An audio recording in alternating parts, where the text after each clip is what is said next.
When I was in high school, we read a nonfiction story written by a guy who had served in the Vietnam War.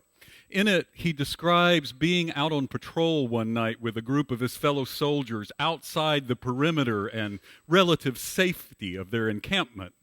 They were almost done with their work when suddenly gunfire and explosions erupted all around them, and they found themselves in the middle of a firefight. He describes the noise of the gunfire and the explosions as so loud and so deafening that it became almost like a form of silence. It was all that there was. In a sudden flash of bright light, he saw that one of his buddies had been hit, a person he had known since their school days together. He rushed to him, but there was nothing to be done. The wounds were too great. He held his friend as the life flowed out of him. He describes holding his friend as the friend died as only the first sacred moment of that evening. He didn't want to leave his friend's body there. He wanted to get the body back to their encampment so his friend could be sent home for burial. He knew the family and he couldn't bear the idea of leaving his friend's body in the jungle. So he picked the body up and began pulling it towards the camp, which he estimated couldn't be more than a few hundred yards away. And that's when he saw the North Vietnamese soldier staring right at him to a few feet to his side, rifle raised and pointed at him. They locked eyes. He realized that holding his friend's body as he was completely vulnerable. There was no way he could let go and reach for his own weapon in time. He thought he was about to die too. And then the North Vietnamese soldier looked down and saw the blood-soaked body in his arms. The writer describes being able to actually see that soldier figure out that he was trying to get his friend out of there. The soldier looked him in the eyes again, but there was something different in the stare and began to slowly back away, rifle still pointed right at them, until he disappeared into the night. The writer of that story calls this the second sacred moment of that night. The moment when two combatants suddenly recognized their shared fragility, that they both bled like the other, that they both grieved the loss of loved ones, that they both had friendships so strong that they would risk the ultimate for them. And for one brief moment, between two people in the middle of a firefight, a war halted through embracing shared vulnerability, shared fragility, shared human interconnectedness. These are the roots of empathy, and empathy acted upon becomes compassion. So at a time when there seems to be so much venom and violence, both here at home in the U.S. and throughout our world lately, maybe it's appropriate that today we examine the third of our church's values, compassion, to treat ourselves and others with love. It's likely that empathy and compassion were necessary among early humans because our earliest ancestors needed cooperation to survive. After all, we were and still are relatively fragile creatures in comparison to, say, lions, wolves, bears, or stampeding elephants. So there's this theory that concepts like gods and deities are how we've come to capture these ancient and vital values that go so deep inside of us because we don't really have good words that are truly adequately able to express these values. If that's the case, it's important then that we pay attention to the gods or gods that we worship. If we worship, for instance, gods or deities that are angry and vengeful, then the values we can too easily begin to live can become hatred, bigotry, violence. So bear with me just a bit then, because I want to examine how this value, compassion, is so integral to the very foundations of several of the world's faith and wisdom traditions, because I think this is being left out in our current dialogue. We Unitarian Universalists, after all, are a religious people who draw from all of these sources. In Islam, compassion is the most frequently occurring word in the Quran. It is rooted in the principle of oneness or unity of all things. God, Allah, is in all and the God of all things. All but one of the chapters of the Quran begin with the invocation, "In the name of God, the compassionate, the merciful." The Quran expresses a focus on acting with compassion towards those who suffer injustice and poverty, just as the Bible does. Confucianism bases its ethics on 5 virtues, the very first of which is called Ren, which refers to altruism, compassion, human connectedness. Likewise, Taoism speaks of 3 treasures, and the very first, again, is compassion. Most, if not all, of the pagan and earth-centered traditions derive compassion from a strong sense of interconnectedness that comes from seeing the sacredness of the natural world, and they've developed an ethic of doing no harm. And despite some of the punitive interpretations of Christianity that have sometimes been practiced, compassion has been at the core of Christianity since its earliest beginnings too. Love your neighbor. Love your enemies. Judge not, lest ye be judged. The story of the Good Samaritan showing compassion to a total stranger. These are all examples of teachings attributed to the Rabbi Jesus. Hindus see the sacred mystery within all human beings. Hinduism and other Eastern religions embrace ahimsa, which is love, genuine care, and compassion toward all living beings. This is a cardinal virtue within Hinduism, so nonviolence, doing no harm in thought, word, or deed are central to Hinduism. One of the reasons you've never seen India in a big war. Compassion is also central within Judaism's Talmud, where a story is told of the great sage Hillel, thought to be an older contemporary of Jesus. A non-believer, a pagan of the time, approached Hillel and promised to convert to Judaism if Hillel would recite the entirety of the Jewish scripture while standing on one leg. Hillel responded, "What is hateful to yourself, do not do to others," a sort of reverse take on the golden rule. Finally, Buddhism also holds compassion as an essential element. In the very story of Buddha himself, he puts off his own final state of nirvana out of compassion for others so that he can stay and help others seek enlightenment. Buddhists teach compassion for the suffering of others, and their ideal of letting go of attachment to self can create a profound sense of interconnectedness. Scientific studies have even shown that meditations, like the loving kindness meditation we did earlier, can increase empathy and reduce racial prejudice and have health benefits for those who practice meditation. So, compassion plays a fundamental role in all of these faith traditions. Now, to avoid oversimplification, I also have to mention that the sacred text of many of these traditions describes some very bad, very mean, and petty behavior by both humans and their deities. That's okay. We as Unitarian Universalists draw from all of these sources, so we don't have to hold up the values that are harmful or worship any god who's behaving like a jackass.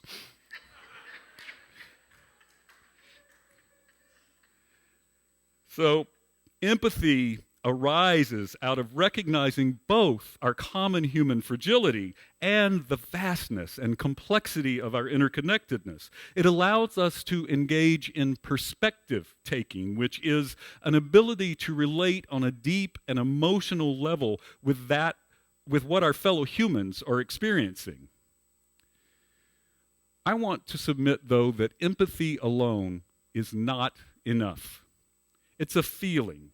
Compassion is when that feeling grows strong enough that we act on it. Compassion requires empathy in action to treat ourselves and others with love. Now, that action can look very different depending on the situation. Sometimes it may mean just staying with someone through a really difficult time, not trying to fix things and just feeling the really tough stuff with them. Sometimes it may mean providing some much needed support. Other times it may mean hearing someone who is hurting when they tell us they just need us to give them a little time alone. Sometimes compassion means speaking difficult truths. I think we struggle with this one in our churches sometimes.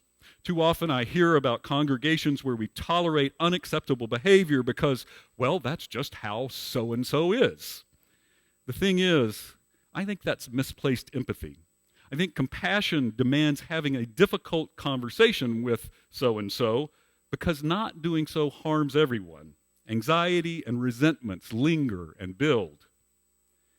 And in challenging situations, compassion may also require us to test the story we're telling ourselves in comparison with what other folks may be telling themselves. Now, here are a couple of examples of that taken from sort of a composite of situations that I've actually witnessed around the theistic, humanistic differences in what folks believe within our denomination. So, if I'm a theist, for example, compassion may call me to have to say to someone, hey, you know, after that adult spiritual education class we took together last week, and I was talking about how I envision the divine, and you went, the story I've been telling myself since then is that you think I'm stupid to believe that. And then we have to listen, because what their story may be is that, oh no, I absolutely loved what you were saying and thought it was beautiful. I was irritated by that other person who kept playing with their iPhone the whole time you were talking. Likewise, if I'm a humanist, I may have to say, last Sunday, after that guest preacher talked all about Jesus the whole time, I walked into Housen Hall and I saw you ask some folks, wonder what our cranky old humanists thought about that one. And I'm a humanist, so I've been upset about that because I am not cranky or old. Okay, maybe I should leave those last points out.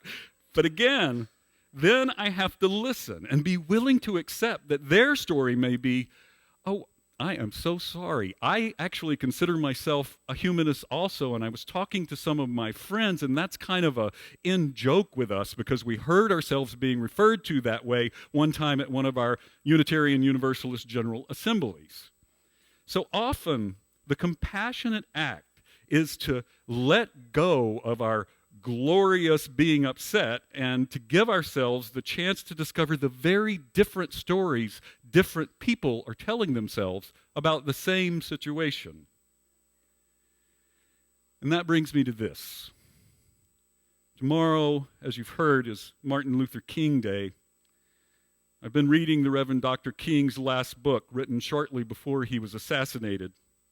I was struck by how often many of his themes related to just what we're talking about today. Empathy, interdependence, compassion, love.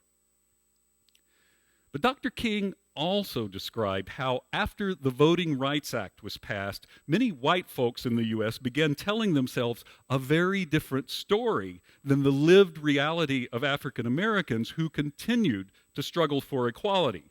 Once the extreme cruelty perpetrated on civil rights activists was no longer being displayed on their televisions, many white folks returned to the comfort of their own lives, returned to the status quo, thinking that the Voting Rights Act was enough. So I'd like to close with how this inequality continues in our time, how compassion is calling us into action in our present-day world. I was devastated when, over the holidays, a grand jury failed to indict the Cleveland, Ohio police officers who shot and killed 12-year-old Tamir Rice.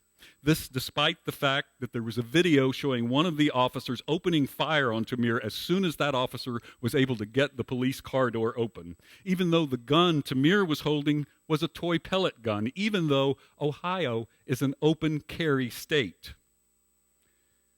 If Tamir had been white, I have to wonder if he would still be alive today. I have to wonder, at the very least, if that grand jury result might have been very different.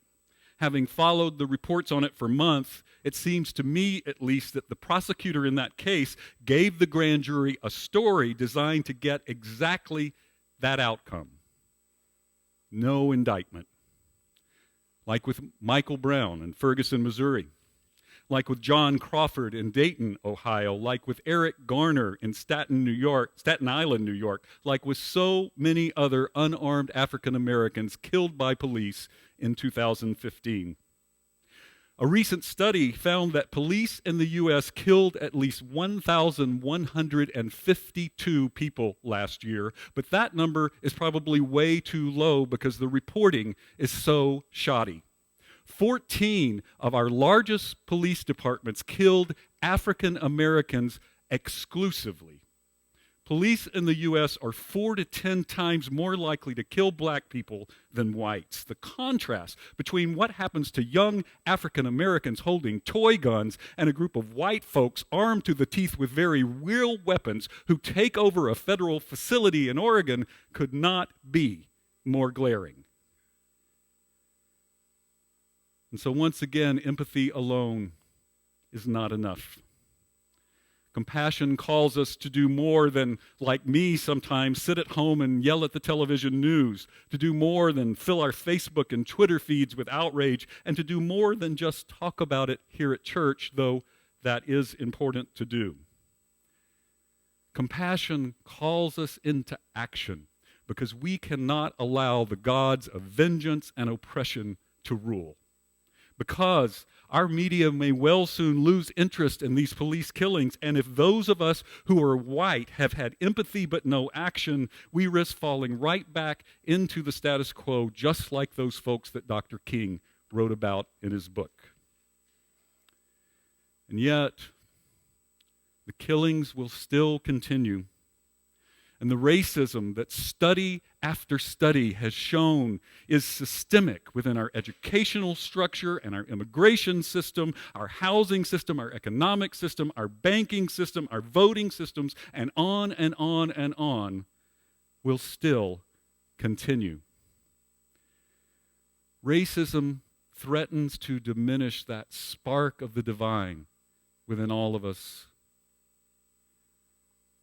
Compassion in action is how we kindle it and shine it brightly so that we may all know the ultimate richness of our humanity, a richness we can only know when we, all of us, are allowed to reach for our full human potential.